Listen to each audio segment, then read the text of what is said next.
Welcome back to the Doghouse podcast. My name's Connor. I'm joined by Austin, JJ, and Jimbo. Today we're going to be talking about the Calgary Flames. So, gentlemen, first I kind of want to point a question to you guys. What went wrong with the Flames this year? What didn't go wrong? Yeah. Oh, okay. Damn. Okay. I mean, fair point, but fill this in. Give us your take. Man, it's just been a rough season, right? You come in with such high expectations, you add players last summer, and then this happens. Second worst team in the Canadian division, arguably what a lot of people think is the worst division. A lot of people thought Calgary were going to be number one. Yeah, that's a fair point. I know I did for sure with the additions of Markstrom and Tanev. This team looked like they were primed to really take over at least the North Division, right? Especially since a lot of teams didn't really do much in the offseason and just lost more players. I mean, how many TSN and Sportsnet analysts had Calgary in the top 2 or 3 at the beginning before the year started for their predictions? It was a lot of them, if I remember correctly. The expectations were high in Calgary, and unfortunately that did not happen. And losing to Ottawa, how many times? 8 times already? So Calgary's lost 6 games out of 8 to the out of 8. Okay, sorry, wow. So much better for them. 6 out of 8, and the Sens have held Calgary to 1 goal in 5 of those losses. I mean, that has to say something, because no other team's been struggling with Ottawa. For most teams, it's their day off almost. And the Flames, those are points you need when you're playing the bottom teams. You need those extra points to squeak in. And so something's gone wrong. Exactly, that's a great point, JJ. I think one of the biggest things that's gone wrong with Calgary this season is that when it comes down to it, they're not able to get points when they need to. When they're playing Ottawa, they're not getting the points. They've won 2 of 8. When they're looking like they're going to win the game, or they're looking like there's a good chance for them to come back, they're not capitalizing. When they're on the power play, they're not capitalizing. When they're on the penalty kill, they're getting hurt. They're giving up goals. It just seems like every single turn this season, either every time there's something that can go wrong does go wrong, or they just never manage to pull out W when they need to. Every game for the past 15 games has been a quote unquote must win for Calgary if they want to make the postseason, and they haven't won. They never win the must win games, man. They can't do it. Yeah, so they clearly aren't giving the effort they need to, right? But is that really is it that they're just not trying, or is it more of just an underperforming thing, or is it just even coaching or down to the GM? Where does that come in? What is the Flames' identity? When you look at the best teams in the league, they have an identity. Toronto's got those blazing, skilled guys who put up a ton of points. Vancouver's the youth movement that tries hard. Edmonton's McDavid and Draisaitl. The Jets are a bunch of high scorers who can play two-way hockey. What do you think of when you think of the Flames? They don't have an identity, and they play like they don't have an identity. I can tell you what their last known identity was. I don't know what their current identity is, but their last identity that I can recall that was, like you said, a pretty known thing, was the 2014-2015 Calgary Flames, when they were the Find Away Flames. Now, whether that's a good thing to have as your identity, that you're finding a way to win a game when you're down 2-3 goals going into the third, maybe that's a topic of something else. Maybe not the best identity to have, but to me, that was the last time the Flames kind of stood for something and you kind of knew what to expect. Because ever since then, they've just been inconsistent. Made playoffs, miss, made, miss, made, miss. Inconsistency is their identity right now. Absolutely. If we're talking about the Flames and not having an identity, this is a bit of trivia for you guys. Who's the last NHL coach who coached the Flames that coached another NHL team after the Flames? God, I couldn't tell you. It's Daryl Sutter. Wow. Before him, it was his brother. And he only coached 3 years in Columbus and never won a playoff round. So we go pretty much all the way back to the beginning. Pretty much all their coaches haven't been successful after Calgary. One of them won a cup in Pittsburgh, but never did anything after that. But if you look at their coaches since pretty much the start of time, maybe after the 80s, it's pretty much been these coaches who come in, coach the Flames, either have 1 or 2 years with another team, don't do well, or they just never coach again. So we talked a lot about that with Ralph Kruger when we were going with Buffalo, when we were going, maybe he wasn't the right guy. When's the last time the Flames have had the right guy to help create an identity? Well, here's the thing. If you were to ask current Flames, and there's been sound bites out there, especially from this season in terms of what their identity is, you got guys like Giordano, Lucic, Sutter, Trey Living saying the Flames are a hard, forechecking, physical team that will beat you in the corners. That's what they're trying to be built around, and that's what their identity is. But how do you achieve that identity as a team when you have 5 guys under 5'10"? Yeah, you're not. It's the team's favoring. If the Flames are going, we need to have a system that benefits Lucic the most when he is nowhere near a star on that team. That's a problem. That is playing to your weakness, not your strength. And even good for Lucic if it's working for him, but it's not working for the team. Even more to JJ's point, when you look at the Flames, like I think they're very good at drafting. Developing's another thing, but a lot of guys they take are really good, skilled guys who are on the smaller side. You know, you got Gaudreau, you got Matthew Phillips, you got just recently Jacob Peltier. So you're drafting like you want this small, fast team, you know, that can put up a ton of goals. But then when it comes to free agency and trades, you know, who does he get? Brett Ritchie, you know, Chris Tanev, Milan Lucic in a trade to get away of James Neal. But, you know, he's doing one thing and then doing another, and they can't coexist. Like, I understand you want to have a couple grinders, but when half your roster is big goofs who all they can do is hit, and the other half are tiny guys who all they can do is score, doesn't matter who you get as a coach, someone's going to be disappointed and not contributing. Absolutely. Although I will give some players credit. Johnny Gaudreau, even under Sutter's system, once he was moved away from Ritchie, has been absolutely on fire. He's been putting up good numbers, and he's been playing great in both ends of the ice, which is something that's kind of refreshing for a Flames fans.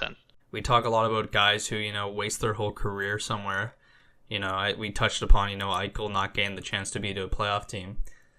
Looking back at it, have we ever seen that, you know, have we wasted Johnny Gaudreau's career? Like, this guy, when you watch him play, he's fantastic. Do you think if he was on a better team who knew how to play to their strengths, that he would actually be, you know, Hart winner, maybe even have a cup by now? Do you guys think that maybe his career was wasted playing in Calgary this long? I think a lot of what Calgary had done over the years built his career. The addition of drafting guys like Sean Monahan, getting Lindholm and all them. There's a lot that made him an amazing character, but it's been 2 years since the Flames have done things to make and build the team around him. It feels like they haven't really... It feels like now is when they're hurting his career. Prior, no. It feels like it's mutual. I think it's a bit harsh. I mean... How old is he? 28, 29? Like, his career is far from over, right? He's still got a good, 8 years left, probably. So, you don't think so? For a player that small who's based solely on his skill, it's only downhill from here. I don't think he's got a long time. He's never been a playoff player, so I don't think his career's been wasted because, he's 27 now. He still has time, but what other team would trade for Gaudreau for playoffs? Time he's shown up in the playoffs, he's failed, and he can't play that tough game. So I think he's a great regular season player. I don't think he's a good playoff player. And I think Calgary's core is a huge problem. If you look at that core, what team trying to win the Stanley Cup would want that core? I mean, Backlund, in my opinion, is not a second-line center on a winning team. And right now he's playing third-line center, so it just proves my point. It's just not a good enough core, in my opinion, with no identity. And they haven't had a good coach in a long time. Well, not just a bad core. Their core is aging, too. Matthew Tkachuk is 23 years old. Gaudreau is 27. Monahan's 26. Lindholm's 26. They're getting up there. They're almost near the peak of what you want your core to be at. It almost feels like with the core, you guys are almost doing what Detroit does. Remember at the end of the Detroit playoff streak, they'd go in and get some guy and keep the streak alive, just, to keep it alive. But unlike Detroit, you guys never won a cup with this core, and yet you're still, like, every year you throw money at some UFA and then pray to God that will make you guys the contender, and it just hasn't yet. So okay, I think we've clearly established that we don't think this core is good enough, especially getting close to 30.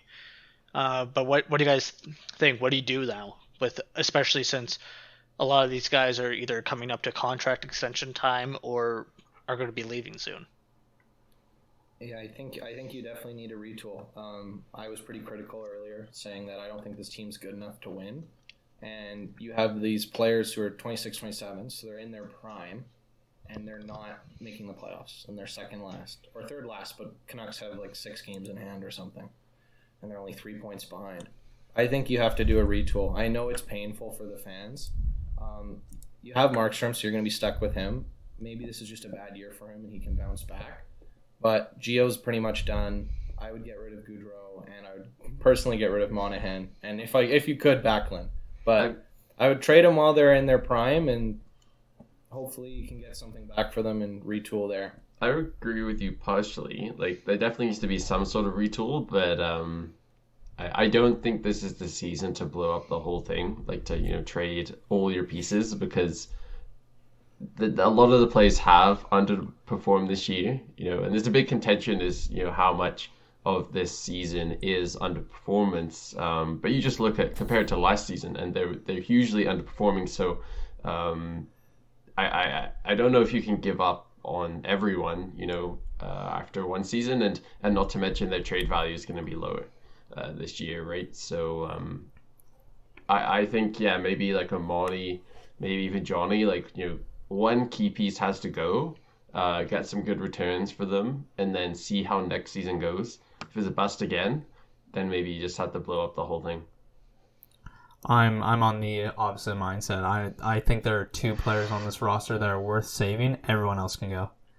Like the NHL is not a league that rewards teams that stand pat. You need to be vicious in this business. You look at the Rangers.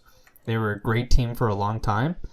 They weren't going anywhere. They just blew it up. They didn't care. They traded away everyone who was fan favorites, longtime Rangers, great players still. And just went, nope, get out of here. We're starting over again. We're gonna make a winning team this time.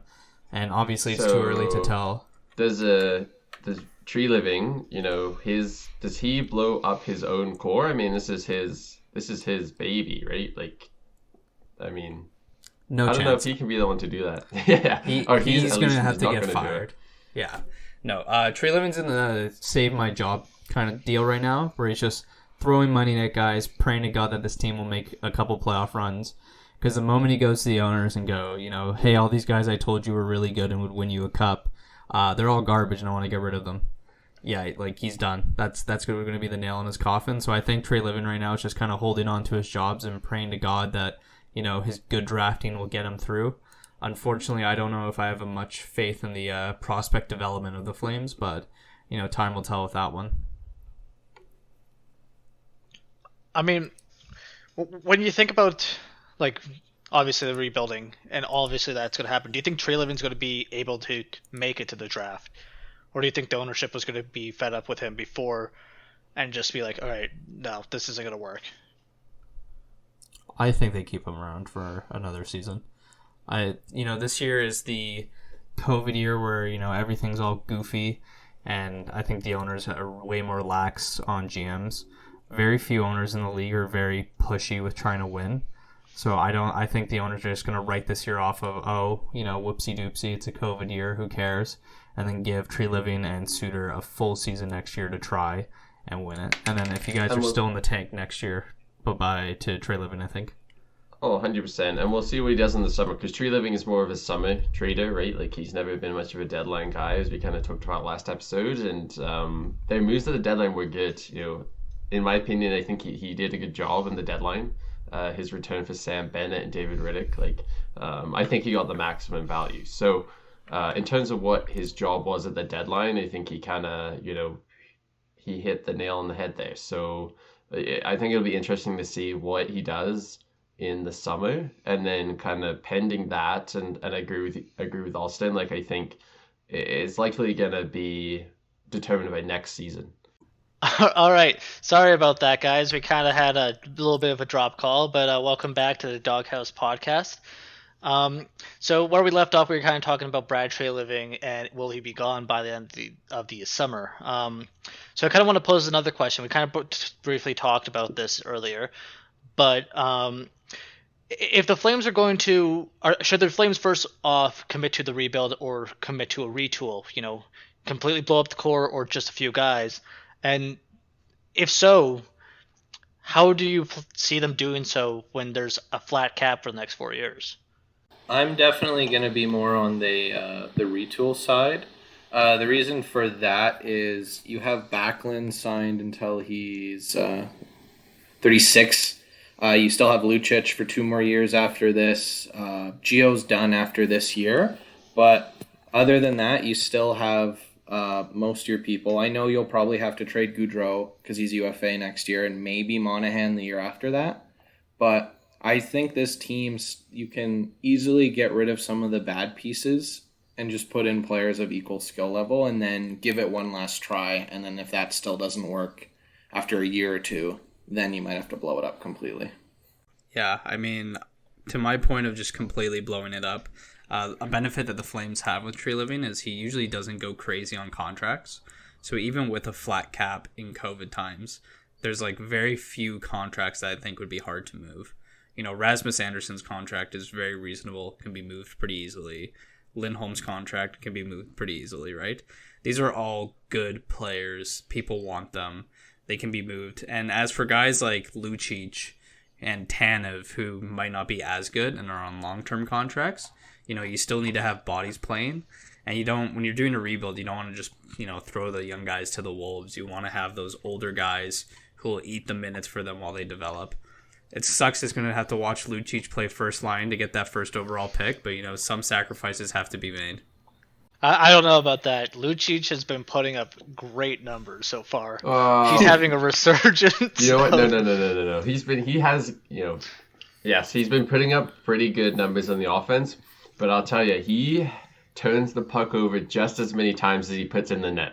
He evens out. Like, how many goals against the Calgary Flames have been because of a bad Lucic turnover? And there's a lot, man. A lot. They do not balance out the good he's done this year. 17 points? You don't think he's given more than 17 turnovers, Connor? Oh, he definitely has. James is absolutely right. There's one game I think alone I saw him give up the puck 5 times into the slot. You also have Markstrom locked up until he's either 36 or 37. So I think you have a lot of the pieces in place to be a good team. Daryl Sutter's clearly not working, so I think you have to find a new coach. No, and that coach has to. You don't agree with that? What? If you keep Sutter, you're gonna have to trade the entire core, because that's not how he plays. It's an easier fix to go. You know what? It didn't work, Sutter. Sorry. Hire another coach who might be more offensively minded, and then just trade away some of the big brute guys who aren't as talented offensively. No, James, explain yourself. Yeah. Defend yourself, James. James is in the doghouse. No, I don't agree with that logic at all. How many coaches have the Flames had over the past 6 years, right? Like, you can't just keep putting it onto the coach and then firing the coach and getting a new one, doing this every year and a half or so. At some point, you just have to stick with someone. And Daryl Sutter, he's a proven guy. I know a lot of people say he's old-time hockey, but he wasn't coaching that long ago, and I think he's someone you can keep around for a couple of years, and I think he is going to stick around for a couple of years, because you can't just keep flip-flopping between coaches and expect things to change. I just don't think that that's the way to go. James, when LA won the Cup, did they win it because of new age, really smart tactics, small, speedy guys?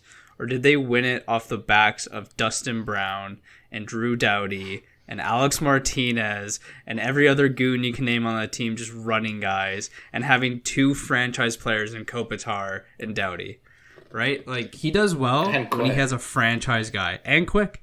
He had success in Calgary when he had a Ginla and he rode that piggy to the bank. But when you look at him without these franchise guys or tough guys, he's useless. Like, he's just not a good coach. But when he came into LA that first season they won the Cup, they were doing terrible. They were out of the playoffs. So you're saying the Flames are winning the Cup this year? Oh, 100% no. But you can't just say... But They don't want to basically, keep what him. Austin was just saying is that had nothing to do with the coaching, it was all to do with the players. That says otherwise to me. And I think the last 6 years says otherwise. How many coaches have the Flames had and nothing's changed? Like, at some point, it comes down to the players and the GM. As I was saying earlier, how many good coaches have they had? How many coaches have actually gone on after? Yeah, the Flames haven't had any good coaches, which is a big thing. Like, this is the first time we've actually like shelled out for like what I would consider a top tier coach. But we've really, I personally, I think we've chosen an awful coach for this team's build, right? Like, you cannot defend and say this guy is a good coach when he puts fucking Brett Ritchie on the top line with Gaudreau and Monahan. That is sinful. That is disgusting that Monahan is on a top line. I agree with Connor. Get him out of there. Let's build a real team here. I just want to say both of those times he went to the final. One time he won, one time he didn't, and was successful. He had a very good right-wing power forward. Who is the best power forward on the Flames right now? Lucic? Kachuk, but he's Kachuk, prototypical. But then he throws a temper tantrum and then gets a penalty or something stupid. I wouldn't put him up with a Ginla. I wouldn't put him up with Dustin Brown in his prime. I just don't think it's the same. It's not the same system. It's not the same players. It's not a good fit. He could be a really good coach, and he's shown that he has been in the past. But if you put a really good coach in with players that don't match with his system, it's not going to work. And that's my opinion on that. I mean, just to go back, like I have some numbers from when the Flames last had a coach that fit their scheme. When Calgary was playing like a new dynamic game where they took chances off the rush, when they took big strides, they were generating a lot of offense. They didn't rank out of the top 10 in any category. That is offense and defense. Goals against, shots against, scoring chances against, goals for, cycle chances, rush chances, you name it. They were in the top 10 in every category. And since then, we switched to like a defensive mindset where defense first, no chances on the rushes. That's what Sutter's specialty is. And we have been brutal offensively. Who was the coach during that season for your stats? Bill Peters. Oh, yeah. That makes sense because they've played well under Bill Peters. So... But obviously, you can't have. You can't hire Bill. No, you can't hire Bill Peters. No. So here's another bit of trivia for you guys. Since the Flames have won the Stanley Cup, how many playoff rounds have they won? I am not counting them winning last year against the Jets. One. It's one. You do realize when they went to the final in in 2004, right? I'm gonna guess like 10. Muppet. 10. I'm guessing 6. 6? I'm going 1. Yeah. 4. Might be 5. They've won 4, and 3 came in 2004. Shameful. So Just shameful. that is a legacy of failure, in my opinion. That shows that something's not worked, and I'm going to say it's the coaching, because if you look at their coaching history, none of them go on after. So I'm going to blame it on that, and then we can get into the core later. But 4 rounds, that's sad. Like, that is really sad. That's shameful, honestly. And James was saying 10, so it just shows that Flames fans believe in this core. They think this core is so much better than it actually is. Getting into that core issue, has Matthew Tkachuk ran out of time in Calgary? Like, from what I'm getting, it doesn't look like the fans like him anymore. Media doesn't like him anymore. And, there's those rumblings that the team doesn't even like him anymore. And when you're an agitator and you're not helping your team, you're infinitely hurting them in every regard. I said this at the start of the year, actually. I said the Flames, their biggest concern is going to be Ottawa has a reason to play them. Ottawa doesn't have a reason to play any other team, but because there's the two brothers, there's going to always be that rivalry. And then when the Flames play any team, like the Jets or the Canucks, where it is a rivalry, but not as big as the Flames Oilers, there's a reason to play. Players don't like Tkachuk. Even Toronto, we saw Muzzin flick the puck at him after. You can tell players just don't like him. And when you really don't like a guy and he's going out there and doing questionable things, you're gonna play harder. You're gonna want to win. You're gonna want to beat that team. You're gonna want to beat that guy. So if the team's lost their confidence in him, then it's time to go. If they haven't, then you got to keep him for the skill he has. But you might want to tell him behind the scenes, hey, tone it down. Tone it down. I think that's a big issue, though. The Flames already, especially when Jeff Ward was near the end of his coaching career, was definitely like, "Hey, you can't continue to do that. That's not working." And Kachuk went on a big drought during that time. He was statistically awful. So Well, that's something to even consider. even when then he you might does have it to trade though, him. he's pretty useless. Like, how many times does he hurt the play trying to get up to his antics? What was that one recently where the stick didn't hit him, or his own stick hit his face and he dived at the blue line rather than trying to stop the play? So that was Mark Scheifele. He, instead of trying to come back on a 2-on-1, which he had a step on Scheifele, he initiated contact and flopped, gave up a 2-on-1, which went in the net. Yeah, and then recently he just got the puck on an empty net and rather than passing it, tried to do a big fancy deke, lost it and fell, and they scored on the empty net. Like, to be honest, his skating is pretty terrible. He's got great hockey IQ and like hands, but I think he's just so wrapped up in the agitator role. You look at Brad Marchand, he's the biggest agitator in the league, but like 10 times out of 10, if there's a play to be made, he will make that play first. He will put that puck in the net, and he's an excellent skater. I don't know if Kachuk has that to his game.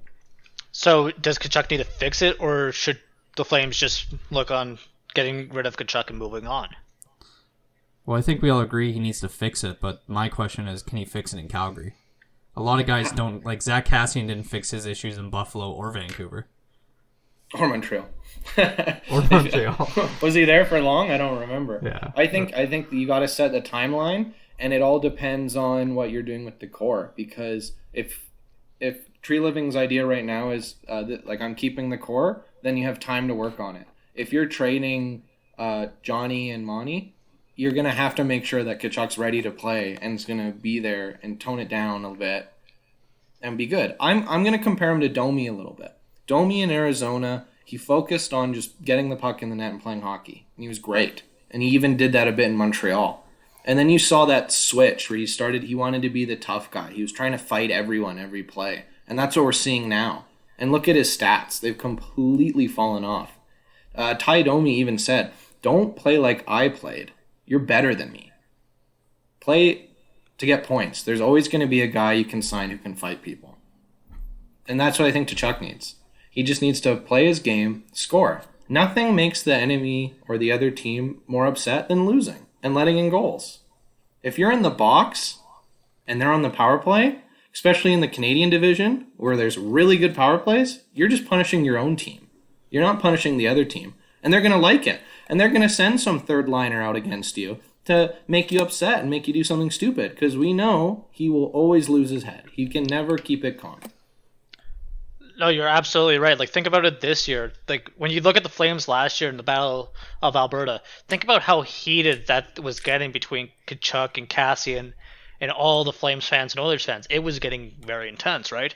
But, like, now teams have figured out, hey, if we just don't respond, we'll just dominate them otherwise. Or even in that example, who wins if Cassian's in the box for 5 minutes and Kachuk's in the box for 5 minutes? The Oilers. They still have Draisaitl and McDavid out there. Even if it's 4-on-4, even if it's 5-on-5, they win that scenario. They win that trade every time. It works when you're a winning team. That year when Calgary was undefeatable and Kachuk was doing that, everyone's like, oh my god, this pest, this great agitator, he's getting on our team's skin, he's so aggravating. But now when the Flames are losing, you're just like, what is this clown doing? Like, it's embarrassing to watch for the team. Half the other guys don't even look like they want to play anymore. So I wonder if there's a locker room problem. Oh, James, do you disagree? No, I don't disagree. I'm actually agreeing with you because I was just gonna say that I don't know how many times this season I've watched a game and we're down 1 goal in the third period. There's 5 minutes left to go, and what does Mangiapane or Kachuk or Lucic do? They take a dumb freaking penalty, like so many times, and they're down. Like, it's so frustrating to watch, man. Like, so many times. It's back to James's point, actually. Sorry, Connor. With the Sabres, when we were talking about the Sabres and their struggle, under Ralph Kruger, like, they didn't want to play. When we fired Ralph Kruger and we brought in Don Granato, who's our interim coach, like, they look like a new team. And even though, like, the Sabres are still losing a decent amount of games, we're winning a lot, and all our young guys are fired up. Everyone looks like they're having fun playing. How many coaches have the Flames fired and they don't get motivated? You fire Bob Hartley because, he's too hard on Gaudreau. When has Gaudreau ever looked motivated since then? Right? How many times do you have to fire a coach until you realize maybe this team just can't get motivated with these guys in the dressing room? See, and goalies, too. How many goalies have they had in the last 5 years? 6 years. See, just going to the Gaudreau thing, I would say Gaudreau is a weird case because he's not a defensive player. He doesn't work hard in the defensive zone. So that is... He obviously is going to look unmotivated, but when it's like 5 minutes left and he's giving like a lot more ice time in those last 5 minutes, he is working hard to produce. I think there, in the case, it's just no one else is in a lot of cases. Monahan's pretty lazy, and then guys like Kachuk are making bad decisions, bad calls, or they're just not getting the ice time. But just also as well with that goalie thing, I think that's not just goaltending has been bad in Calgary. Like the goalies are bad themselves. I think it's a system issue. Calgary doesn't know how to develop and train goalies. I agree. Well, I mean, how many goalies have they brought in who then are successful after? I mean, Mike Smith's still playing, and he's a starter. And Big Save Dave's gone to Toronto. Exactly. So they dumped Mike Smith. They dumped Mike Smith. How's he doing in Toronto, though? Well, no, that's what I mean, is they dump Mike Smith for Big Save Dave, and then they go, okay, Big Save Dave's not the guy. Here's Markstrom. But they keep doing that. They did that with Ramo and Hiller. Then they brought in Elliott. He was there for a year. Gone. They haven't had a stable presence in net since Kiprusoff. And they haven't had anyone that's been their own development. It's always someone externally. When was the last time we had someone come in, that was drafted by Calgary and comes in and lights it up, lights out? Not very often. I mean, you think about some of the big name goaltenders that Calgary has drafted and should have been like the next big thing. John Gillies, Parsons, right? Like, God, both of them have turned out awfully, and I don't think it's on them. There's a big thing on Calgary there. Like, so then does that go back to coaching then? Does that go to, like, not head coach? Does that go to just the owners aren't getting the right people in for goaltending coaches, for scouting players even? Like, where's the problem? Because it right now it looks like everywhere. I mean, goaltending's not standout, defense isn't standout, and offense isn't contributing. I mean, I think Calgary's kind of in that like perpetual state that a lot of franchises can get into, of a state of mediocrity. You're almost there, you're not. You're almost, we're too good to go into a rebuild, but we're not quite good enough for the cup. And they just find that zone and just like, okay, we'll stick there. And that's a death of a franchise, really, is staying. We're the Minnesota of Canada. Like any Minnesota team. Like the Twins? Except they make the playoffs.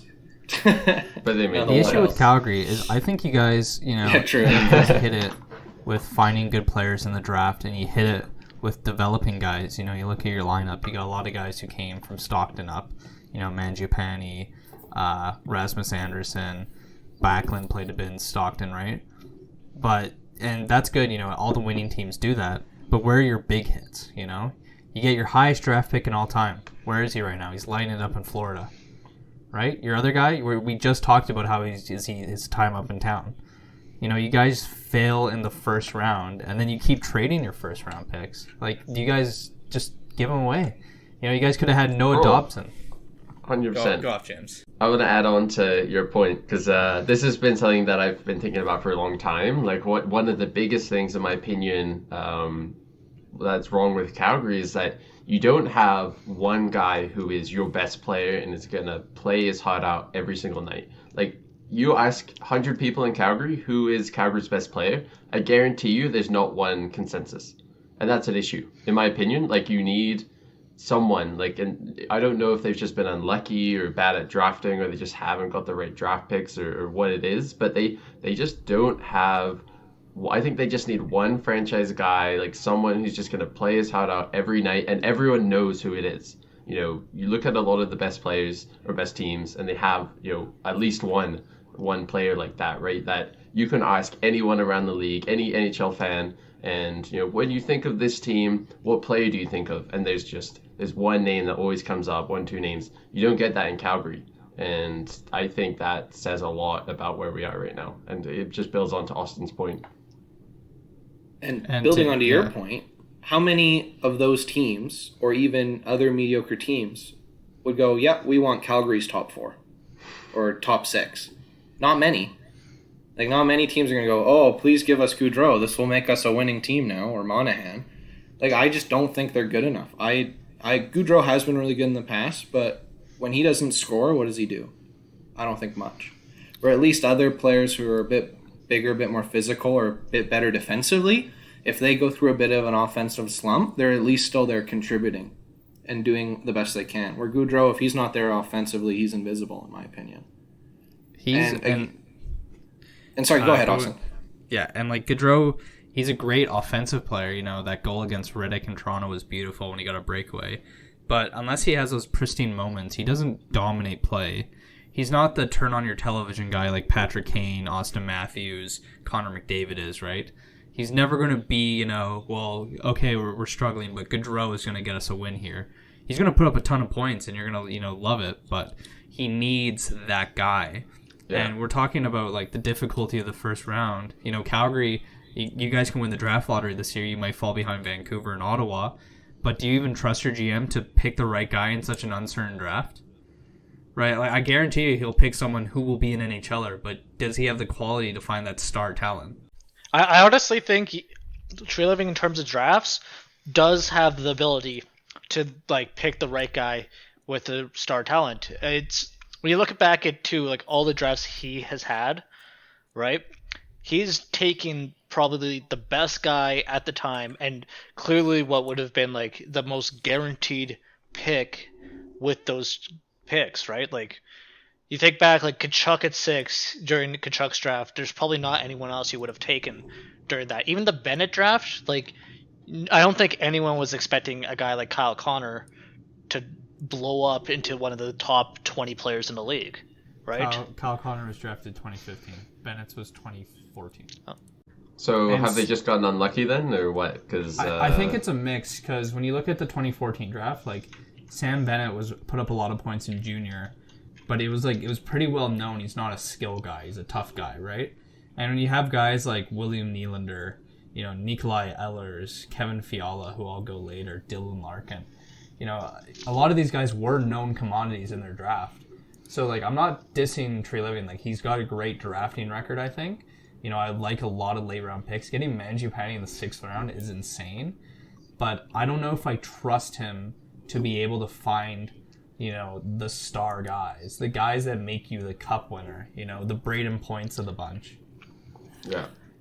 So just going on to that, is it more of is it specifically a GM thing? Because when you think about it, Calgary's been brutal for quite a long time. So is it more of a GM thing, or the entire hockey operations, from its scouting to its development coaches and its GM, are those all the issues that are just feeding into each other? It's hard to say. I really don't know how much of a sway the scouts have on the GM. It's different for every team. I know Yzerman always trusts his scouts because he gets the good scouts. But then there's other GMs who are I don't care what my scouts say, I'm going to pick the guy that I want. We all know the famous case of Yakupov going first when all the Edmonton scouts were don't do it, this guy's not worth it. And I think... he was nice to the kids, though. He did play Xbox with the kids, and he let them win. So, that's a real good sign. But when we're looking at asset management, did you know in 2018, what was your highest pick in 2018? God, it would have to be nearly 50, nearly 60. That's a bit generous. Because we traded away and we got... That was your highest pick in 2018. Yeah, they messed up for a while there, and we had not a lot of draft picks. I do remember that. Yeah, then we traded away for Hamonic. Yeah, and that was Dobson, wasn't it? Yeah, that was Noah Dobson, who he's been okay with the Islanders, but I guarantee you in the Flame system he'd be a lot better. So should that have been Tree Living's all-in move, to win the cup with that core, the current core? I think he just throws assets to go, well, I don't need these assets because, if I get Hamonic, we're a cup contender. When the good teams wait until they're a cup contender and they go, if I get rid of these assets, I'm a cup champion, right? Tampa didn't trade away a first until they're, 62 wins in a season kind of team. Yeah, that's kind of the same thing for teams like Washington and Pittsburgh. They didn't really change much in their systems until they're like, yeah, we're ready to make that push.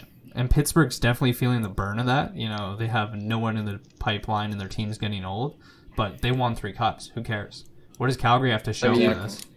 You can't forget that Calgary did win the Western Conference, right? Didn't win, but they finished first in the Western Conference that one season. So that would have been just like confirmation to Tree Living at that season that this is the core that we're going to win the Stanley Cup with.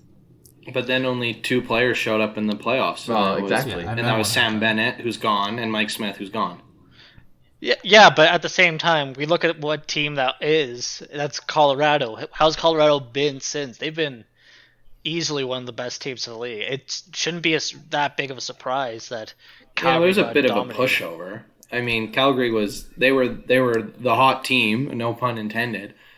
Yeah, up until that point, and then they got annihilated. And now, Colorado's really good, but there was a complete pushover. Only 2 players even tried to win. I mean, I wouldn't say it's a complete pushover. Calgary only lost 1 game by more than 1 goal.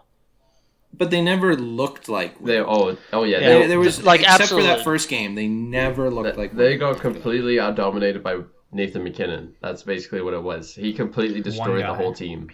One guy. Which shows that Calgary's core is not a playoff core. I mean, yes, it's obviously not a playoff core. I think we've established that for many years, but I think it's also tough to hold the Flames accountable against losing to a team with Rantanen, Nathan McKinnon, and Landeskog. You absolutely can, because they've been beaten in the playoffs. And if you finish first in the West, they've never won. You should at least win more than 1 game.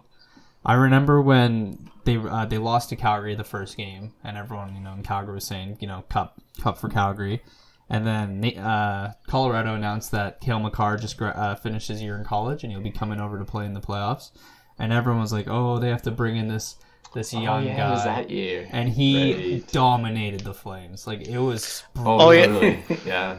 I forgot about it. Oh yeah, the one of the top, arguably one of the top 5 defensemen in the league now.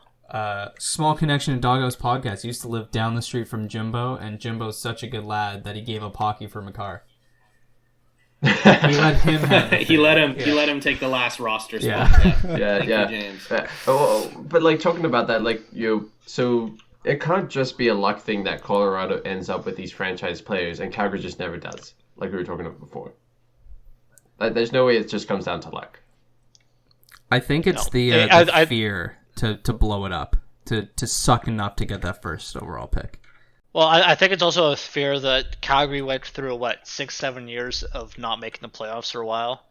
And it felt miserable being a fan and living in the city when your team is just brutal. But I think that's a big thing. Like, fans want the changes. Fans see, they don't, this isn't working. But no one wants to go through that misery again. I think you have to. You've only won 1 playoff round since 2004. That is misery. Oh no, but that was you against guys. The Canucks when they were at the end of their run. I don't know about you guys, but every Sabres top 3 pick is just as fun as the last one. So, you always got that to look forward to. Here's a question, which is why I don't trust the GM. Who's the best right winger on the Flames? And Lindholm's currently playing center, so he's not playing right wing. Say it with Who's the me. best? Brett Ritchie. Brett Ritchie's the only one. Brett Why are there no right wingers on the Flames? If you're going to go by who's playing where, then Matthew Tkachuk is the best right winger on the Flames. Yes, but he's a left winger. So Brutal. you have people who never played right wing or much better in a different position playing right wing. Why is there not one dominant right winger on that team? Should have never got rid of James Neal. Center. No, you never got rid of James Neal. Of Ferland. Ferland was the heart and soul of that team. Because the one really good line was Monahan, Goudreau, Lindholm that one year. That was the best line. Yep. Who's second line right wing on the Flames, if they have that line? And who's second line center? Backlund, not good enough in my opinion. And who's on right wing? Mangiapane? He's a left winger. So that creates problems. If you don't have a right winger on your team, that creates problems. That's a huge gap on your top 6 forwards. Well, I think if you went by the top 6 of having that top line where it's Goudreau, Monahan, and Lindholm, that second line is is Tkachuk, Backlund, followed by Mangiapane on the right. Which I don't think's good. I don't think that's a good enough second line anyway. And Mangiapane's not a right winger. No, Mangiapane's not playing the right position, but I think Mangiapane's like he's a second liner for sure, but you He's need the first center line. depth. He's the best Flame. Man, the Flames needed that 1-for-1 Frolik Zucker trade. Holy, that would have really fixed them. Right now, their leading goal scorer has 15 goals on the Flames, and pretty much everyone after that is it's not great. So, is there not a goal scorer on the Flames? Is there not a proven sniper / goal scorer on the Flames? Definitely not. The best they've gotten in terms of a proven goal scorer would be Goudreau over the last couple of years, and he's a playmaker first. Exactly. Oh, yeah. So You ask that's a any huge spot. you ask any NHL. So you ask someone from Toronto, who's the best goal scorer in the Calgary Flames? I guarantee they either you get mismatched picks and no one really knows, or they say Goudreau. And he's not. 15 goals is not good enough. Oh. Remember when the Coyotes only had one goal scorer, 0 above 20, and that was like a huge deal? How is this not a huge deal for the Calgary Flames? But is this a core issue and the players' issue, or is this something like the coaching has put them in spots where they can't generate offense, right? Think about Jeff Ward for a second. How much line juggling and how weird were some of his lines, right?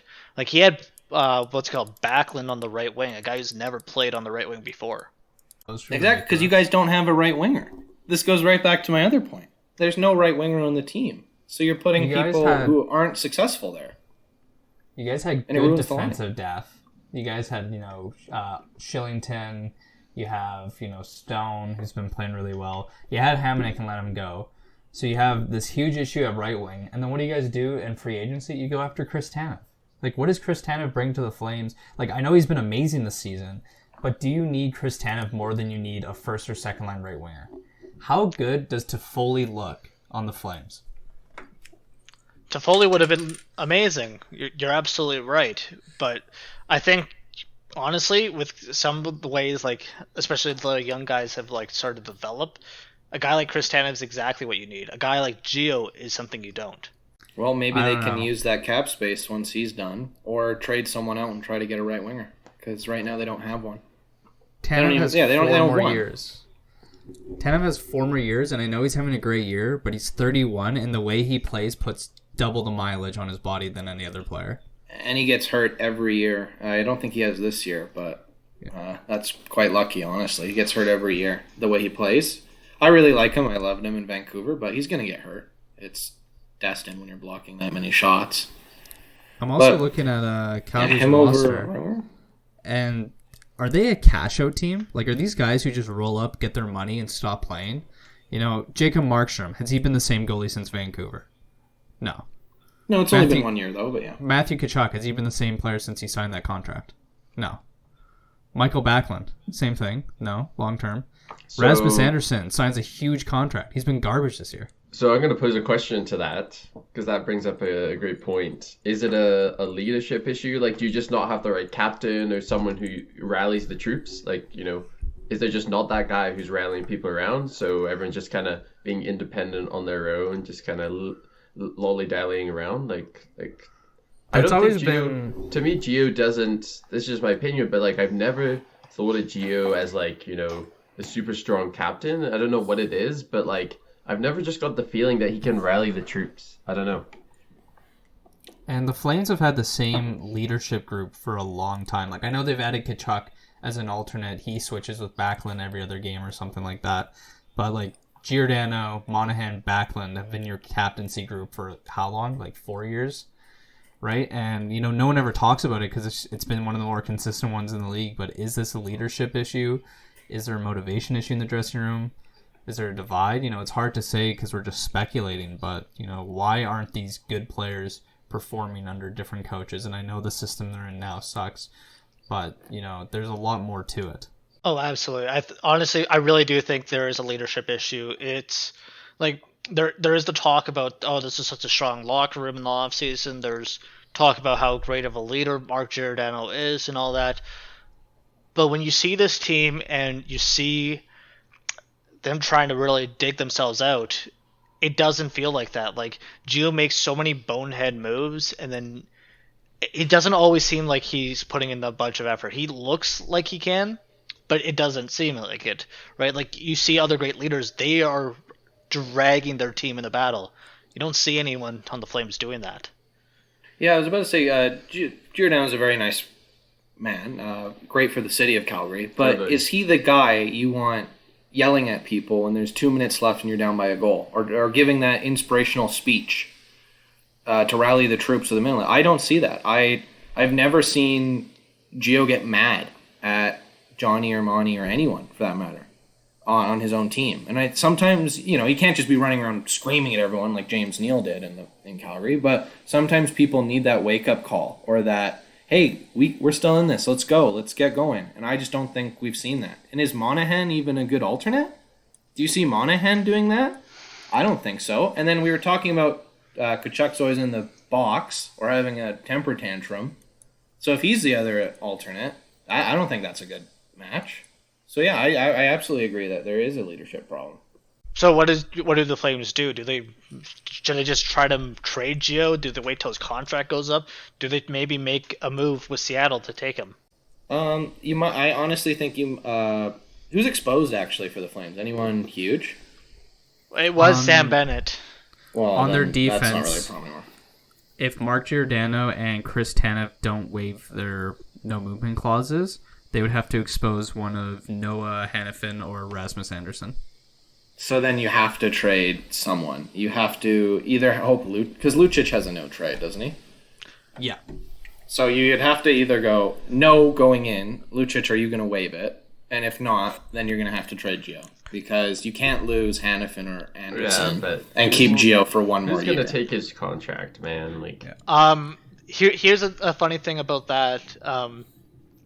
With the forward core, the Flames are probably not going to go with like the 8 skaters. They're probably going to do the 7 and 3.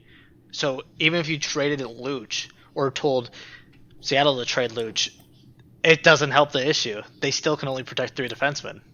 Then you're going to have to either make sure that Gio goes in going, I know I only have 1 year left, I'll waive, or you're going to have to trade him. And I know James was just saying who's going to take that contract.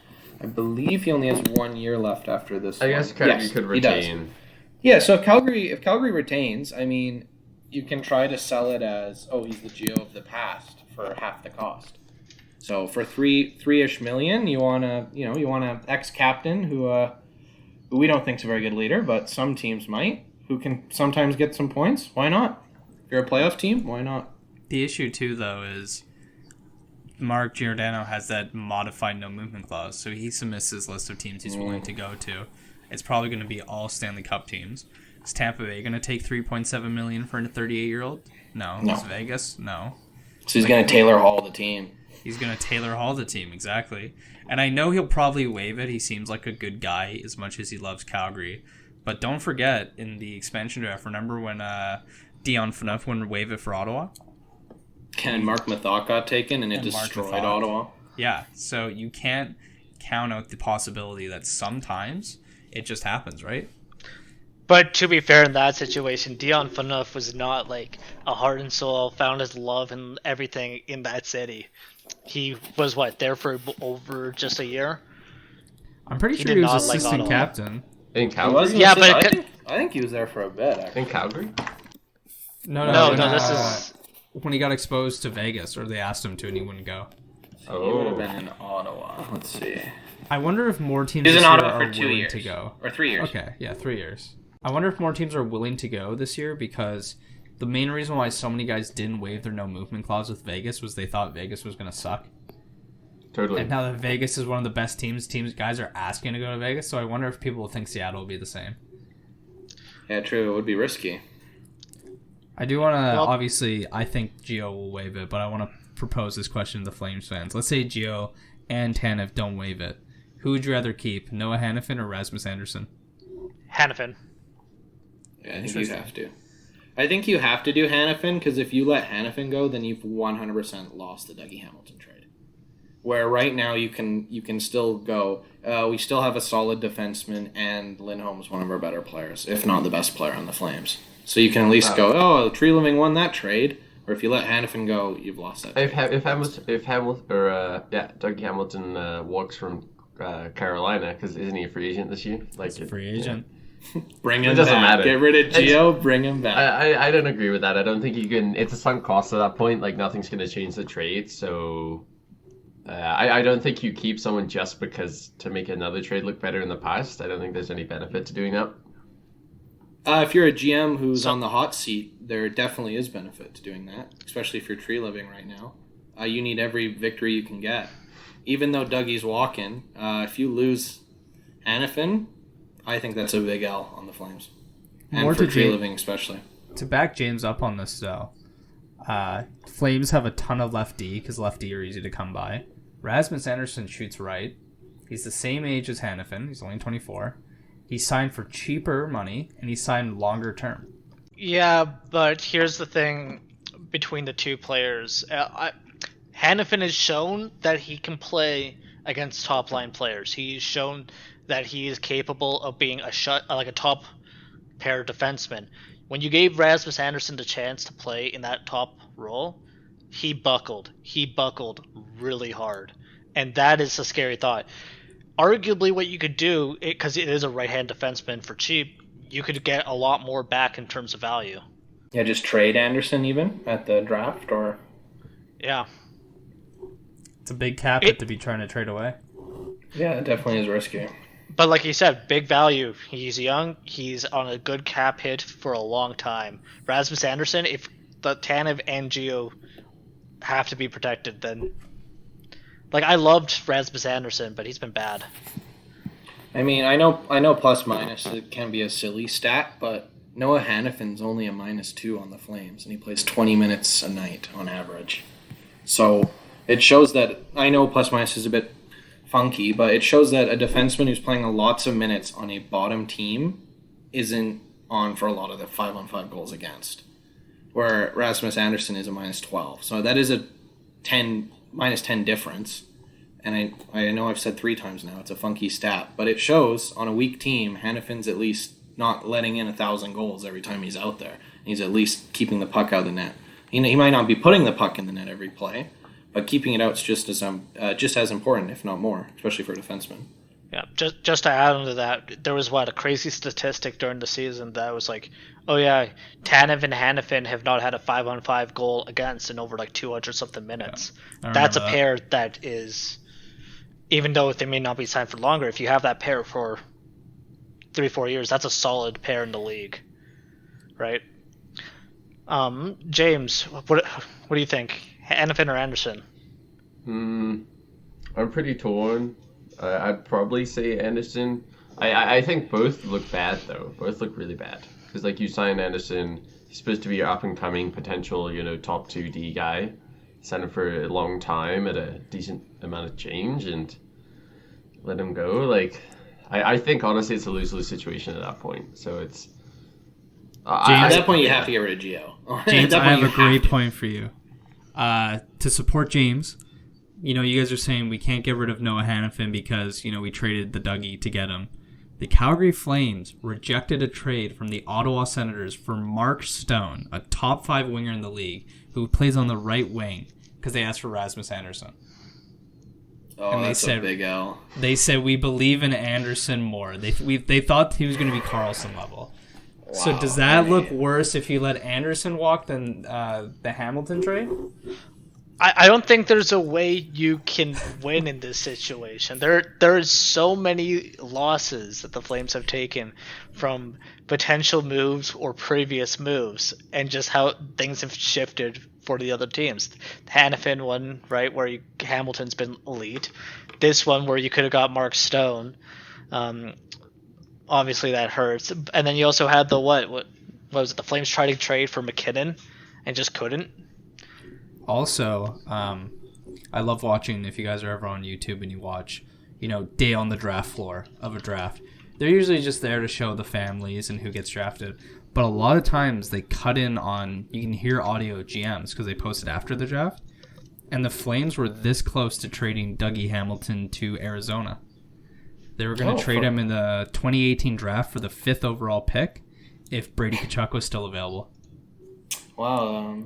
That So they was wanted to Barrett get Hayden, wasn't it? That was the Barrett year? Hayden, yeah. That would have been pretty wild. Both Kachuk brothers on the Flames. Oh my god. If like people, not enough people hate the Flames already. That would have just like. Oh, that would have been brutal. That would have God. cemented. Yeah, that would have cemented hatred. God, That could you was- imagine that second line? That was one of With two Daryl Sutter. teams that tried to trade for Brady Kachuk in that draft. Who was the other? Buffalo? Yeah, Buffalo was very close to as well. They're going to trade Ryan O'Reilly to Montreal for 3 first rounds. And instead, you wanted to give him a Stanley Cup, so you traded him to St. Louis. Montreal said no because they thought Kotkaniemi would be better than Ryan O'Reilly, and he's been a healthy scratch. So, you know. Surprised Pain French everywhere. Canadian fan in the crowd. Yeah. What? What? Who? Yeah, who? Oh my gosh. The issue with the Flames, and this is, I think, why the Flames fans are in so much pain. You know, look at James's face right now. He's just near tears. This is miserable. Yeah. Is that this is not this is not the Buffalo episode where I was crying. Like, this team is very fixable. Like, and this team can be fixed this year. There's a kid in the draft, Dylan Gunther. In 12 WHL games, he has 12 goals, 12 assists. He's a right winger. Like, you guys, go. you get a top pick. You take him in the draft. You sign some good guys in free agency. This is a playoff team.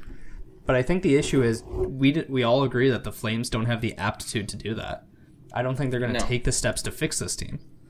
What they need, in my opinion, is to let go of their GM, let go of their coach, and find two minds that have a similar vision for the team and that can work well together. If the GM wants this team that's super fast-paced offense, then you get a coach who's defensive. It's not going to work. They need to find two people with the same vision, and then they can retool together. And then you can have a coach and a GM stay for a couple years. You have Markstrom. You're stuck with him. So there'll be some stability in that. Hopefully plays like last year. And I think that's the only way they can fix it. Because if you just keep getting rid of a coach for another bad one, trading a goalie every couple years, trying to sign a free agent from Vancouver every couple years, it's not going to work. You're not going to win. And the patience is going to get very low very quickly, especially because this team never wins anything. I think the patience is already at its lowest it's ever been. I don't think it can get much lower. There's a lot of fans out there, me included, who think Trey Living should be done with this team. I think so. I know James was saying earlier he did well, and he did get a second for Bennett, which at the time, when that trade happened, we were all going, wow, the Flames won that. So we just have to see if Sam Bennett continues to play the way he is. But There's just 5 points in 3 games in Florida or something like that. Yeah, he's been good, Yeah, in but 4 games, 5 points, 3 of them are goals. Yeah, he's also playing with Jonathan Huberdeau. I really don't buy into, like, players do this all the time. They get traded, they put up a ton of points, then they sign somewhere else and go back to sucking. Like, I think he's just rejuvenated to be somewhere that's not Calgary, Alberta, rather than he's in Florida now, on the beach, tan. playing top 6 minutes with 2 elite players. You know, he misses a shot in Florida, and there's not 30 news shows like us talking about him complaining. Like, I don't think he gives a damn. No one knows he didn't do a pull-up that one time in Florida. Yeah.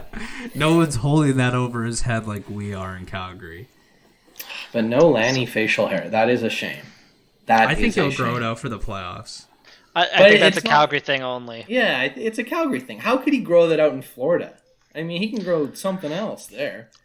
Who's the coach of Florida? Quinville, Chicago guy. Yeah. And what does Quinville look like? No, you're not wrong. You're not wrong, actually. I do want to pose this kind of a question to the panel, because we did mention and we've talked a lot about Trey Living. We've also talked a little bit about Sutter. But when Sutter was initially brought in to the team, he mentioned how he would be rewarding players on their work ethic, as well as on how they were playing, as well as the stuff like their analytics. You know, how well they control the puck, the pace of the game, and etc. Clearly, that hasn't been happening with getting, a guy like Brett Ritchie getting top 6 minutes, and a guy like Mangiapane or Dubé getting relegated to 3rd or 4th line. So, especially in critical situations, too. Those guys aren't on the ice. Instead, you got guys like Lucic in the final 3 minutes down by 1. So, is one, Sutter misusing his key pieces? And then 2, should the Flames kind of focus their shift towards more of an analytics-based system where they reward on analytics, or should they continue by kind of like the old-fashioned eye test. I'm not too sure how much analytics will help motivate this team. Yes, even if you focus to an entirely analytics-based, coaching method, there's just so many guys who, even though they're analytical darlings, they don't try, right? And that's partly the eye test. And, there's nothing, Dylan Dubé is great offensively, but I couldn't justify putting him top 6 with the way he plays sometimes. Like, sometimes he looks like he does not want to be there, right? So how can we, push these guys? Because, yes, they're good analytically, but they don't have the motivation to play. And I'm not sure, Sutter's a pretty great motivator, and I think he's going to be a bit backbone to this team that needs, as much as I don't like his coaching. I think the sternness will help the Flames. But yeah, I'm not sure if switching to analytics will save this issue. I'm going to sound like a broken record here. Who else can he put on right wing? I know I've talked about this a lot, but who else can he put there? How many times I got to tell you? Brett Ritchie. Yeah, that's his only option. So even if he's playing bad, who do you put there? Josh Levo, I would say, is at least a better option than Brett Ritchie in a top 6 role. And he even was a middle great 6 last year. I don't think he's been that good this year. Even if he's not been that good, better than Brett Ritchie. Brett Ritchie's awful. Yeah, but Josh Levo wasn't a top 6 forward in Vancouver. Sometimes he played with Horvat on the second line, but that was always the weaker line that Horvat carried. But he was the star of the show on the third line or in the fourth line. That's when he was the best, and that's when he was scoring. So bringing him up and putting him first line, going, hey, go play against McDavid and Draisaitl, you're not going to win doing that. So I think that's the problem. They don't have the right pieces. So even if he's rewarding the wrong players, he has no one to reward because no one plays on that side. I think the argument of Brett Ritchie or Josh Levo on the first line sounds like a 2015 AHL All-Star argument. Isn't that depressing? That's so why are we having an argument about this, man? I agree with Austin though. I don't think anything will ever beat having eyes, at ice level. I think it's easy just to look at the analytics, go and Yahoo Fantasy and take a look how they're doing and whatnot, and decide the lines based on that. But I think there's just a whole lot more that goes into it, and I think Sutter's just trying to move around pieces and do the best he can, to be honest, with what he has. And to JJ's point, I think there's obviously some pieces missing there that just it doesn't matter what you do, it's just not going to work if you don't have the right pieces. So. Let me ask you guys a quick question. We've also... sorry, Connor. I'm looking at this roster and we keep talking about a move that needs to be made, If you guys, let's armchair GM a bit, as everyone online loves to do. If you were given the chance in Tree Living's chair to make one move that you think, a trade, a signing if you want, what trade would you make that you think could possibly fix the Flames, or at least make them better? I think it's too late. The trade I had in mind would have been Mantha before the year started or in the off season. I think that would have been the trade. He's a power forward. He's right wing. I know you don't have Daryl Sutter at this point in time, but that would have played off perfectly then. But then you have a designated first line right winger, and I think that's the main problem. Detroit gave him up for a lot, so that could have been a problem. Trading back pretty much everything like Washington did, but even what Detroit got back, Vrana, is that how you pronounce his name? Jacob Vrana and Panic. Yep. That would have been another good move too. Even later in this year, he's a sniper, he's a winger. I'm pretty sure he's right wing actually, and that's what the Flames need, a goal scorer. So I think the ship's already sailed. I would have said those two. So I'm going to hand it off with no trade because I think the ship's sailed. Trade. Wow. I think their best put in the options GM are gone. office and goes, "Nah, I'm good. Put Brett Ritchie up there again." I'm going to do it. Yeah, I'm going to do a Tree Living. Hire me as the Flames GM. Yep. Give Richie the A while we're at it too. I mean, maybe like if you want to go nuts. I mean, how many years does Phil Kessel have left? And the area retain some sun. Maybe if you want to go nuts. Shut up, JJ. You know what? Everyone's saying shut up right now, but I'm about to prove you all wrong. You would be the leading goal scorer on the Flames. Honestly, 16 goals. It's not bad. Right winger. I will take none of this hot dog Phil crap right now. He would be the best player on the Flames, and you all know it. Okay, Sad. I'm going to go balls on the table. and I'd probably make a trade like Goudreau or Monahan, and try to get Patrick Laine out of Columbus. Wow, that is risky. Wow. Hey, We at least all you have know your he right can winger. be a right winger, shoots right, big player. If you play him with the right guys, he could be lethal. I mean, he scores. He's a proven Okay. scorer. So let me get this pitch right. You, the Flames GM.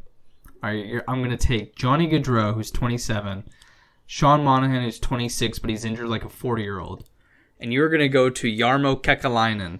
The GM of the Finnish national team, and go, Hey, you know that guy you wanted at the draft and you finally got him? Here you go.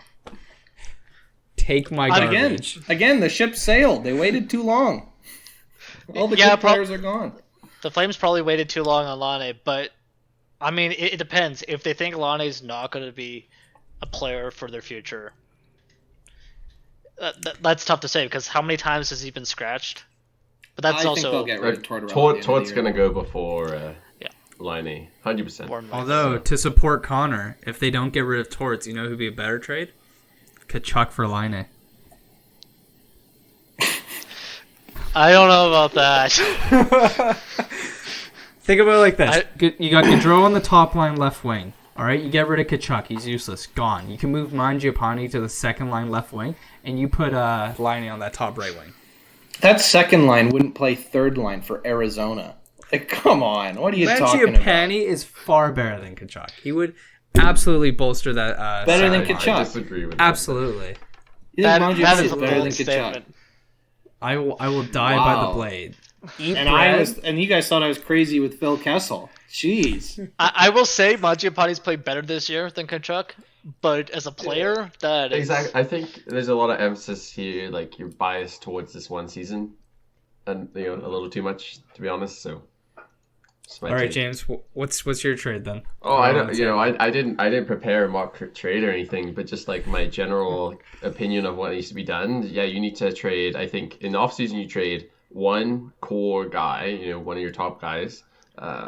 I think Monahan will be a tough one to dispose of because you're really not going to get anything for him. Like he's going to be the worst trade back you'll get. But so you dispose of one key guy, and I don't know how to get it. This is this is what I can't wrap my head around. But I know what they need. They just need some franchise guy like that they can actually build around. And I just still don't think they ever found someone that, like I said, it's going to play the heart out every night and it's going to give you a chance to win and can win a game for you, like an offensive guy that can win a game for you. And I don't know who it is. I don't know how they get him because I don't think they have the pieces. They're not going to trade for Eichel or something like that. But he's a guy that comes to mind. Someone like that, that can be a real franchise-defining guy.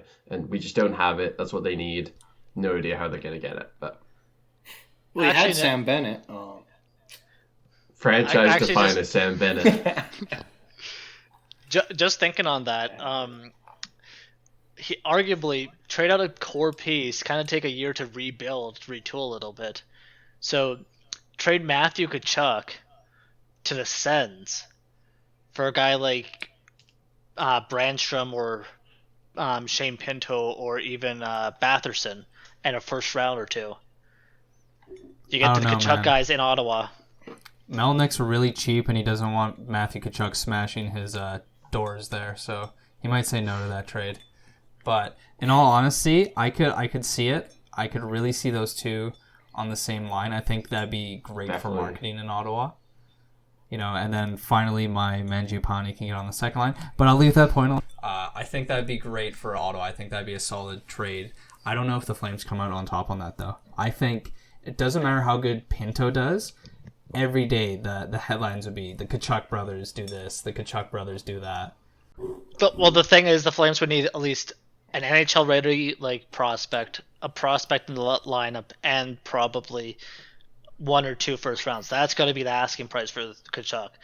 Because if he is a locker room cancer and if he's worn thin in the locker room, only the Flames know that. And they're probably not going to actively shop him. They'll listen to offers, but they won't admit they'll listen to offers.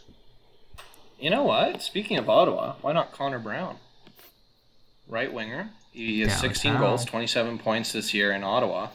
and he's 27, so he's not going to be good when they're good. So why not? Why not make a move for Connor Brown?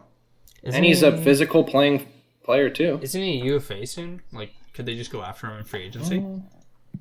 He's got 2 more years after this year. Okay, so you would have. To and what he's not signed for a lot.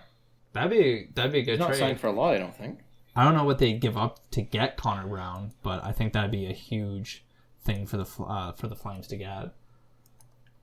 I'm sure you could give a couple of draft picks for him, and maybe even throw in a bottom 6 guy, just because. I mean, Ottawa might as well trade him. They're not going to make the playoffs this year or next year. So he's going to be, 29, 30, 31 by the time they're good?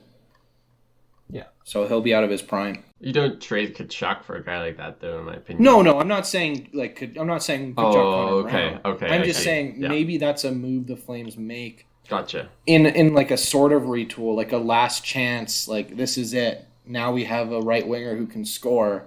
Is this core good enough? And then see from there, and then if it's not, well, that's a big problem. But. I think the big expectation going into this season was, is this core good enough? We'll see in the playoffs. Yeah, and that never happened. And it won't happen. I mean, the fact that the Canucks are only 3 points behind the Flames with the amount of games in hand they have is shameful. And Pettersson hasn't been playing for how long? So the Canucks without Pettersson, after being sick for a month, can win games against Toronto, but the Flames can't beat Ottawa on any day of the week. Arguably, with that actually is something that I want to talk about, because I just completely forgot about it, but was if the Flames go for a retool, and let's say they're moving on from Sean Monahan at least, like a minimum Sean Monahan's gone, do the Flames try and offer sheet Pettersson? And before you say that's not going to happen, the Flames have been pretty prolific in offer sheeting players. They offer sheeted Teemu Selanne in 1993, and then they offer sheeted Ryan O'Reilly in 2011. But it's not out of character. Does that ever work? It's not out of character, but you would have to get so much cap and offer so much, and then would it be worth it? Because the amount of picks you'd have to give up to sign Pettersson is going to be a lot. So then you're really going, this is the year. And I don't think Pettersson-Goudreau is a good mix, just for your example, if you got rid of Monahan.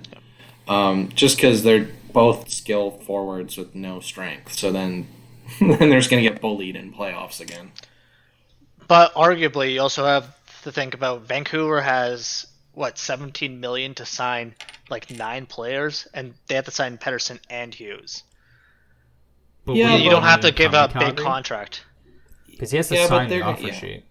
No, but what's it called? Like Aho did for Montreal. He probably has no intention. He could sign one and then just use it for bargaining. So you want to trade Monahan just so Pettersson can abuse you to sign in Vancouver? Yeah. Because use a dirty napkin just so Pettersson can get the deal he wants? I mean, I'm looking at the players they have to sign. Other than Quinn Hughes and Pettersson, none of them are gonna get a lot of money. Those players. It's the fact that they have to fill out so many spots. That is true. It's not the quality. You have to fill out a lot of spots with a small budget. Sutter's a third, fourth line center. That's 4.3 mil off. So you can sign a guy for less. Edler makes $6 million. You're not going to re-sign him for $6 million. I mean, just going back to how this relates to the Flames. Even if you sign him and he's uses this to bargain with the Canucks, if the Canucks can't sign him, then you've got you're fine. I think the Canucks will sign him. 100%. Somehow they will. I think in this draft, just looking at him, Dylan Guenther, his potential to be a star in the NHL. If he went in 2020, obviously he wouldn't overtake the top 3 guys, but I could see him going 4th right behind Stützle. He's really good. He's a right shot right winger. He's 6'1". He's a good height, 170 pounds. He'll put weight on, and he's an Alberta boy. So if it comes draft, and let's say Calgary doesn't win the lottery, do you think it'd be worth to trade up to try to get a quality player like this in the draft? Someone they know can change their franchise. But is that wholly like deems that you think this guy is going to trade, like change your franchise, right? He could have declared for the draft last year, right? But he didn't, so he goes this year. No, he couldn't. He was too young. This So is his first year. Okay, so if this is his first year, that's pretty good. But at the same time, it's such a weird year. There's such a small sample size. Do you really put all your chips on that? Not only that, what's a team in that draft position going to want? That because if they're up there, they're usually not a very good team. Buffalo. Yeah, Buffalo. Yeah, but it's Buffalo's pick. Just give them a bunch of bums, and they'll say yes. So that's what they always do. Because if you're Buffalo, like let's say Buffalo, someone wins the lottery, Buffalo falls to second, right? Calgary picks like fifth. Buffalo doesn't need a right winger. Let's say we have an eye on a guy and we're like, that guy can be good. I can see them trading down and Calgary making that move. The issue is, what's the value in this draft, right? Because maybe the Flames have Dylan Guenther first, where some other teams have him 15th. So are they going to be willing to make that move? Do they have enough faith in their scouting department to make a move like that? I mean, that comes down to how good is the Flames scouting department, right? Do you think they're going to be able to make the right choice in the situation, especially with this year being such a crapshoot, to be honest? I guarantee you they've watched this kid because he plays in Edmonton. He plays for the Oil Kings. So with the funky year, he's been playing the Hitman I think 6 times already or something. So they definitely, out of all the kids in the draft, they probably have the most footage on him. Yeah, okay, so then if he's also played the same team multiple times in this 12 games, those numbers can be completely wrong. He could be a guy whose value is in the 30s for draft picks too. I mean, yeah, exactly. Imagine drafting an Ottawa Senators player this year just based off their Flames stats. I think that's what Connor's trying to get at. I mean, you could look at a team like that and go, "Oh yeah, this team's really good," and then that's the thing. It's definitely a leap of faith. Like, I mean, I'm high on the kid. You know, in his rookie season in the WHL in 58 games, he had 59 points. That's pretty intense as a 16-year-old. But, you know, that's saying you have A, faith that this kid can make it next year, and B, that he is the solution, that he is this, James franchise guy who will push the team beyond, where they are right now. But again, that comes down to, do you believe that this guy is going to be the key piece that helps this core? Because that's what this is it's this core is staying the same, adding this guy. Is that guy going to be enough to make this core good enough? I personally, I don't think so. I don't know. I'm pretty high on him. I don't know how much heavy lifting he can do, though. Like, obviously, you don't know until the kid makes the NHL. I think his comparable would be, like, a very not as good Pasternak. So, like, a very strong first-line kind of all-star guy. I think he would definitely help the Flames, but does he make this team, what James wants, that franchise guy? The Flames don't need a very not as good Pasternak. They need a Pasternak, man. That's what I was going to say. I 100% agree with you. That's exactly what I was thinking. Like, this sounds like the Flames of the last 10 years. 100%. So then let me ask you this question, because being a sad Buffalo fan, all I know is prospects. Next year, in 2021, there's not one, not two, but 3 franchise centers available in the draft. Is that the year you blow it up and finally suck? Well, I think that's gonna depend. Like this year, you probably have to do a bit of a retool, because if you go into the next year with the exact same team, you're probably not going to finish bad enough to get those players. You can also trade Goudreau and Gio next year with only 1 year left. So the team's going to have to decide next year after however many games, oh yeah, we're a playoff team, or oh no, we are not a playoff team. And when they make that decision, they're going to have to be ruthless. And that if there's 3 franchise centers and Goudreau and Gio are doing okay and your team's not, trade them, absolutely. Try to get as many first picks as possible and try to get a center. As well, you got to think about this. Who are you going to be able to trade where you can get those guys, or get into a position where you can get one of those guys? Well, yeah, it might more just be you're trading them out for drafts and prospects, so you're already improving the future, and it's going to drop your squad quality so much that you're going to be lower down for that pick for the lottery as well. You'd have to bring in guys that are not going to do well. You don't have to bring in guys that aren't going to do very well. You already have a core that's not doing very well. But you're trading that core out that's not doing well. I was about to say, do you even have to trade out this core? Okay. Like, you guys already suck. Why don't you just stay ship? Yeah. Suck again next year. You don't have to bring anyone in. Just keep it the same. Here's the thing. I don't feel like this is a team that... The Flames are such an inconsistent team. We've talked about this, that playoffs one year, not playoffs next year, right? This can easily be one of those years where it's like, not a playoff year, it's a weird COVID year, yada, yada, yada. Then the Flames go back to playing teams like in California and then just start dominating. We know how well the Flames do in Anaheim, so... The Flames, the last Pain. the last year, were almost undefeated in California. Congratulations. I'm sure that trumps years and years of misery and pain in Anaheim. But I'm just talking about the core. How are the Flames doing in Kanata, Ontario? Awful. We need to play Ottawa. You guys are now in a 3-way tie for 24th, bottom of the league, at 41 points. You guys are tied with the Detroit Red Wings. Just going to leave that there. That is brutal. That is pretty painful. Wow, I didn't know that. Detroit without Mantha. I know they just traded Detroit has played more games, but Calgary it's San Jose in front of us. Yeah, but San Jose is also tied at 41. Detroit's the Detroit of their league, where the Flames were supposed to be the top of their league. Ottawa was supposed to be the Detroit of this league, and they're destroying the Flames. That's brutal. Okay, also, here's a question. LA only has one less point than them. Yeah, okay, here's a question, though. Do the Sens pass the Flames this year?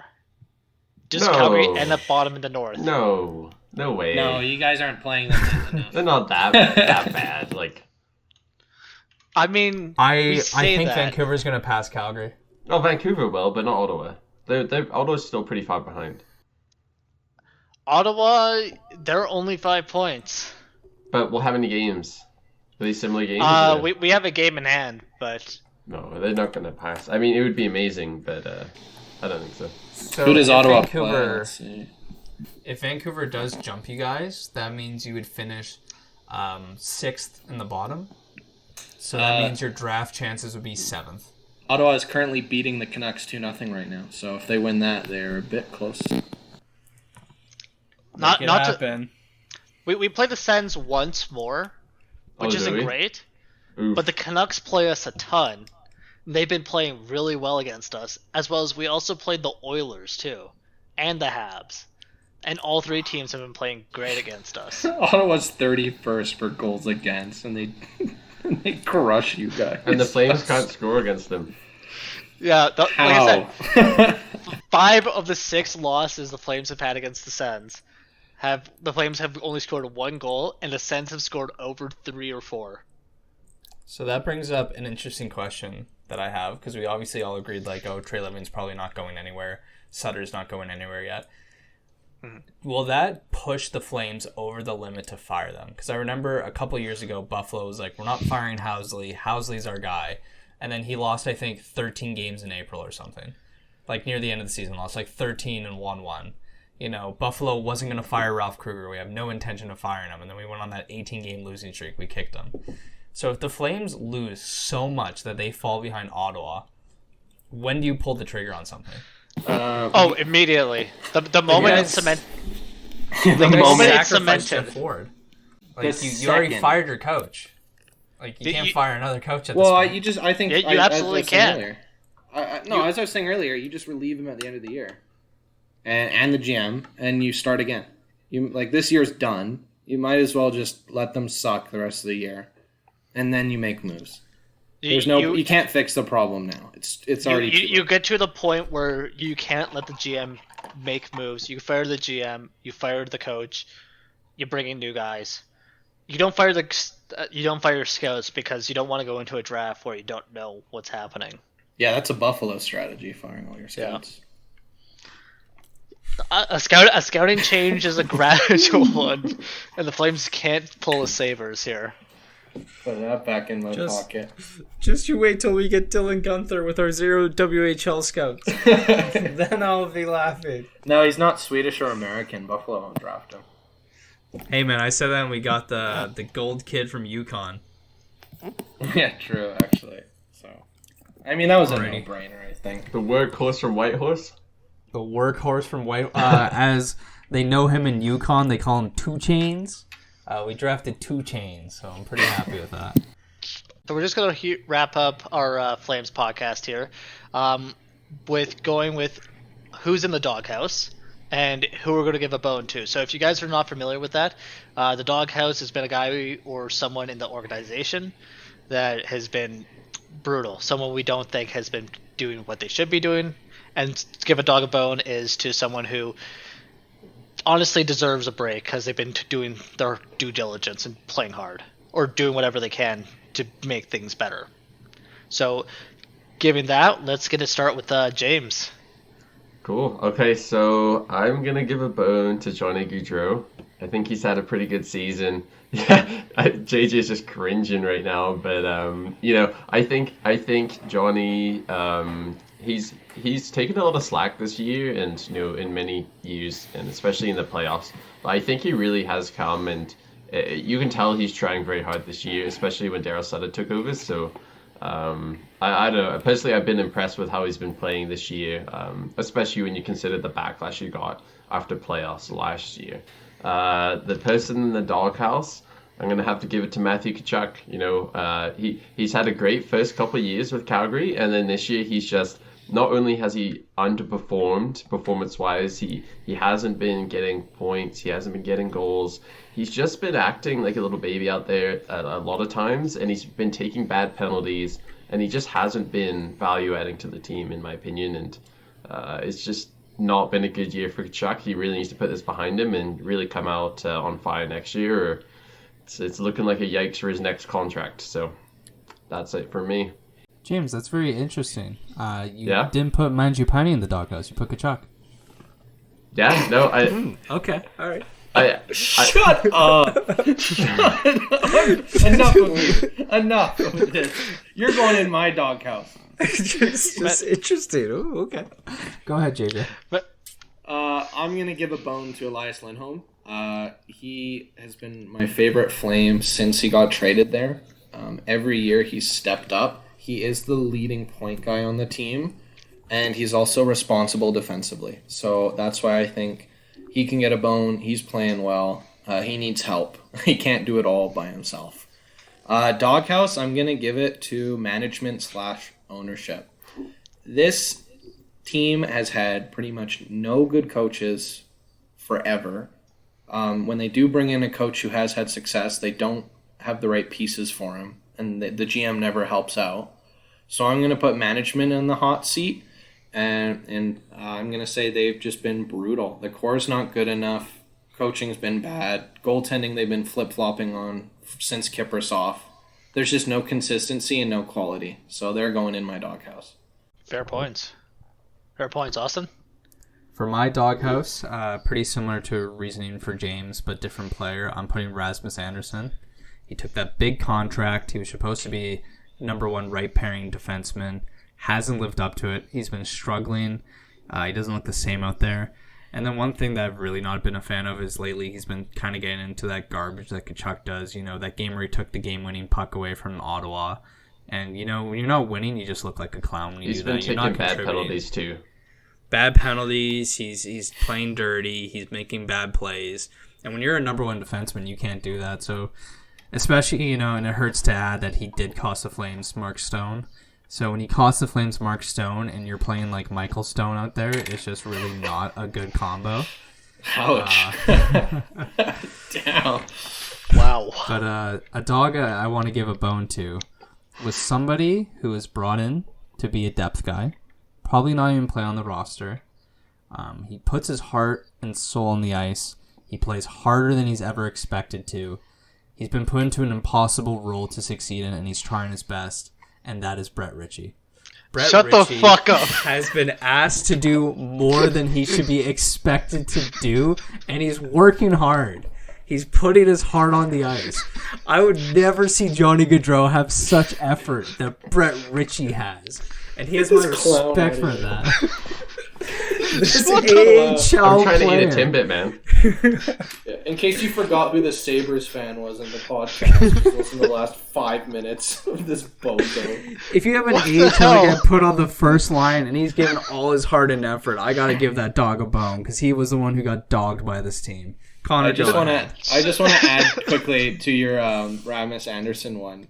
One of my favorite Sportsnet comments that I read on Facebook 2 years ago was, "I can't believe the Flames have valued this guy who threw his gold medal into the crowd because it wasn't him." So It was Elias Anderson. Anderson, yeah. Yeah, Oh, I just really? have to add That's that funny. in because I just find that hilarious. So I'm gonna use that quote. I'm gonna use my Sportsnet. Ranta needs to make a save.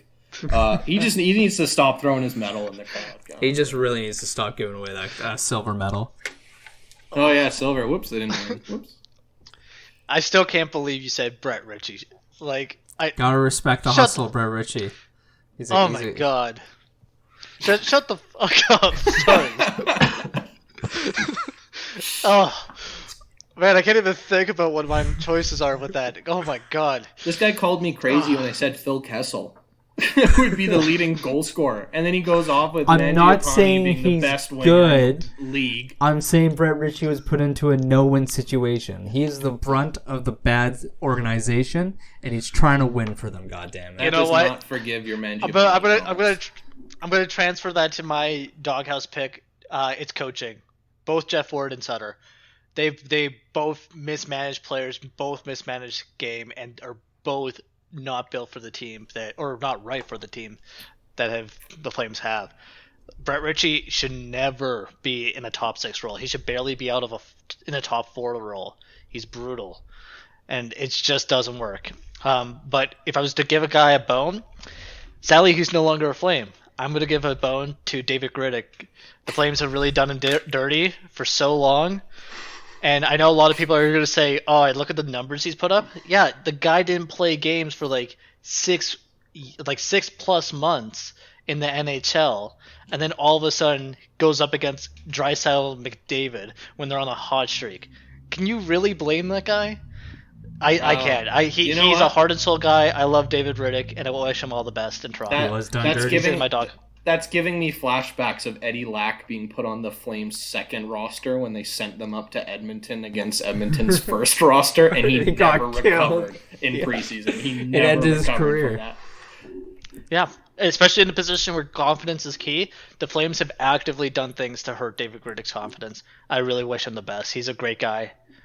I just remember Riddick should have been remembered for the bat flip, the clap, and yet the memory I have of him leaving Calgary was when they threw him in to lose 6-0 and he just hit his head against the wall, and it wasn't his That fault. was brutal. That was really bad. That hurt to watch. That really hurt to watch. Like when you, in terms of guys, just what he was able to do, and at least the memories. Remember that Colorado game when Gaudreau's on the break when he's just in the background like this? Yeah. You just Even everything Lovable outside guy. of the game, like, you know, Riddick bringing his brother to meet Harvey the Hound, like, would have a grown man cry. Like, I really hope he wins a cup with Toronto. That'd be a beautiful moment. absolutely. Yeah, not a Even if it chance, means but the Leafs have to win a cup. not a I chance. will- And then will die on that. TJ Brody, too, would win a cup. Oh my. Okay, never mind. I was silently going to be like, TJ Brody would be a Stanley Cup champion. So my my final God. question to end the show off for the evening. The Calgary Flames is a terrible name for the city of Calgary. It has nothing to do with the city. We know it's because of the Atlanta fire. If you guys got the chance to rename the team, what would you call it?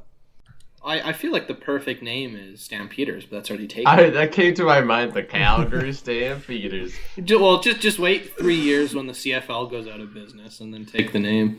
Yeah, Or- good point. Good Or point. I mean, you could do You're not wrong. Cowboys. I know Dallas has a football team named the Cowboys, but almost like the shirt you're wearing, Austin. They're the jersey. You could. Oh, almost this do is like- the yeah. I'll stand up to show. This is the old Calgary junior team. I think they were called the Wranglers.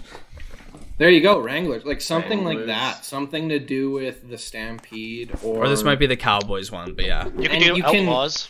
And you can keep the colors too, honestly. Outlaws would go great with Hitman. Yeah. They share a Outlaws, building. Hitman.